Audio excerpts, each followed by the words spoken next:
In this third and final part of a three-part series on creating a brand from scratch for a real client, we will complete our brand by creating the final publication or the brand style guide.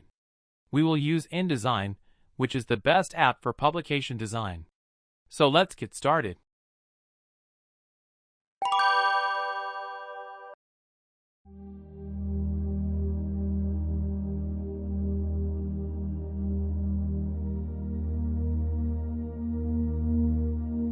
We will start by creating a letter-sized document with few pages and facing pages on in InDesign.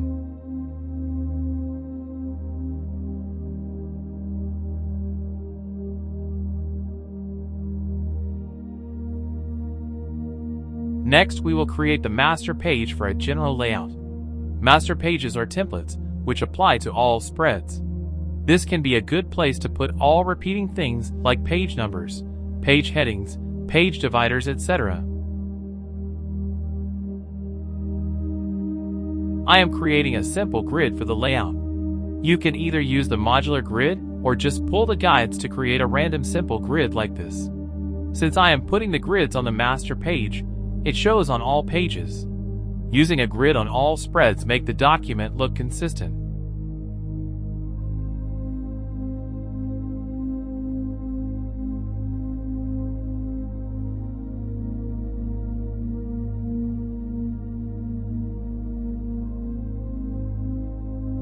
Next, I am fixing the font size for all the content. I'll use 3 sizes throughout the document. One for heading, one for body, and one for captions. InDesign has a nifty feature called paragraph styles, which allows saving these styles so that they can be applied to the text when needed. Just create a paragraph style for each of these 3 types and name them, and use them when needed.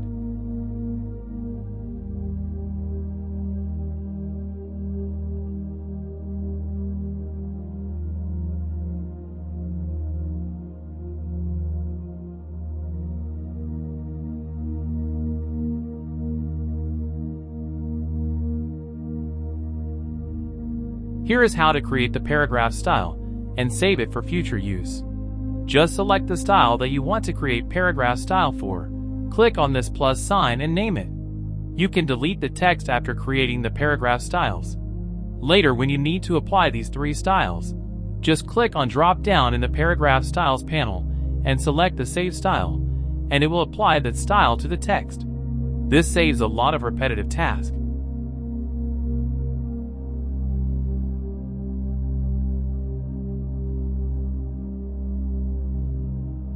To quickly see the document preview without guides, press W key in the keyboard. It will toggle showing and hiding the guides.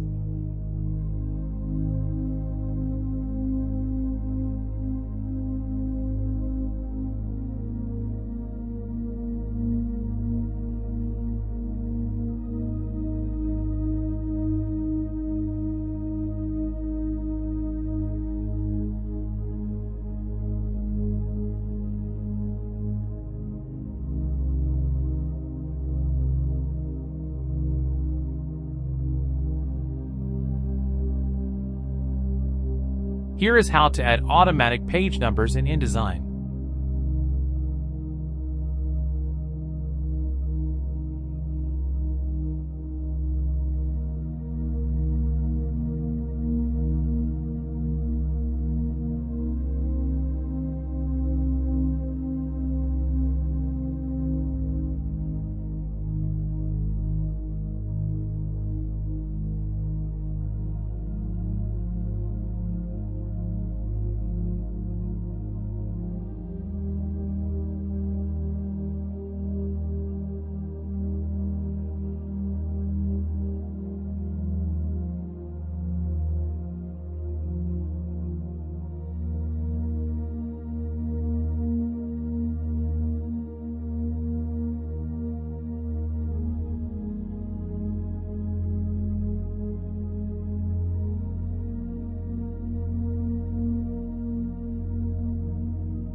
Now our master page design is ready. This template will be applied to all spreads as we can see here. To get out of the master pages, just click on one of the spreads. Please remember, to get into master pages, click on the 2 white pages shown in a parent, and to get out, double-click on one of the spreads below.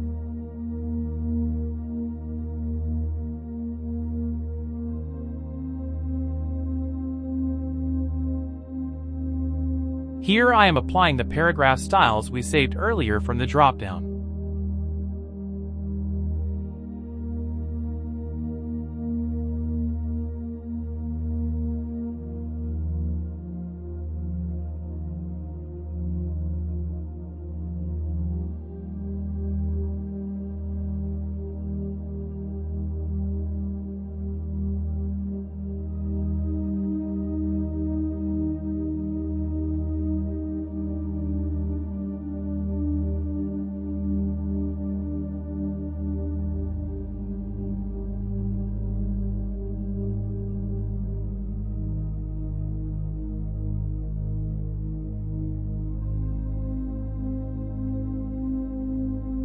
Logo is the most important part of the brand. Some brands have logo variations for different purposes. Horizontal logos work well where there is not much vertical space available. So make sure you have logo variations in the form of horizontal and vertical lockups.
Did you know 85% of shoppers buy a product because of the color, so choosing the right color for your brand is that important? Some brands have primary colors and secondary colors.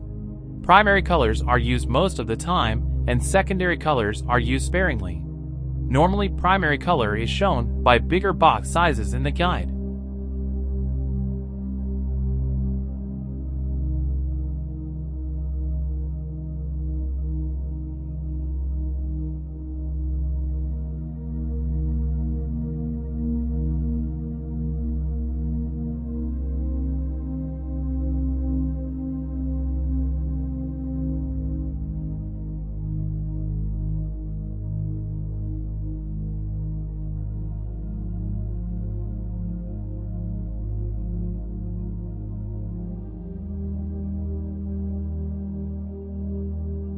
Brands normally have 2 typefaces, one for heading and another for body copy. There are some brands where the most distinct part of the brand is their typeface. So typography is also a very important part of any brand that aids in the recognizability of the brand. It is up to you to decide what part you want to make the most distinct. Some brands focus on logo, some on color, some on typography, and others on image.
When it comes to imagery, or more properly, style of imagery, you can choose between photography or illustration. For this brand, I am using photography. Within photography, there are various styles. For example, black and white, old vintage, color toned, etc. One useful way to make the photos consistent is apply a particular filter to all your photos. If you decide on illustration, then there as well are lots of variety like flat, minimalistic, watercolor, brushy, retro, line art, and many more. Just like any other part, this part also aids in the brand recognizability if done right.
For the secondary graphic elements, I am choosing a particular type of organic and natural shapes using the brand colors. This will emphasize the organic and natural nature of the business.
While designing the publication, don't forget the front and the last page, which are probably more important than the rest of the pages.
So our main content is now complete. Now in the rest of the video, I'll work on improving the guide itself.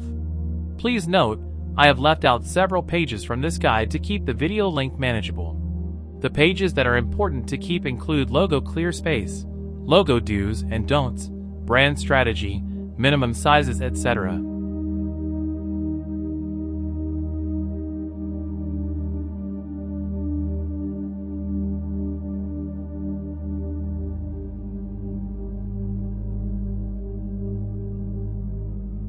Now let's work on designing the publication or guide itself. Designing the guide is also a good example of brand application. It is best to apply the brand in the guide design itself.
If your English is not good, or if you want to improve on the grammar and the wordings, then you can take the help of ChatGPT to compose the paragraph text of the guide. You can ask text for different sections like about, logotype, typography, etc. You can give a slight context or idea on what things to include in the text, and ChatGPT will generate a formal description text for each of the sections. You can give a rough draft. Don't worry about the grammars. ChatGPT is smart enough to understand your intentions.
So there you have it. We have completed a complete brand for a client in just 3 days. In the first part, we picked up the job from Upwork. We created the logo and other elements using Adobe Illustrator. We then created a brand board to share it with the client. In the next part, we applied the brand and branded designs in mockups. In the final part, we created the final publication, which is the brand style guide. In this way, our cosmetic brand Baaliso is now complete. I hope you have found this series useful and learned something about creating a brand for a business. If you like content like this, please support by liking and subscribing. Thanks for watching and see you soon.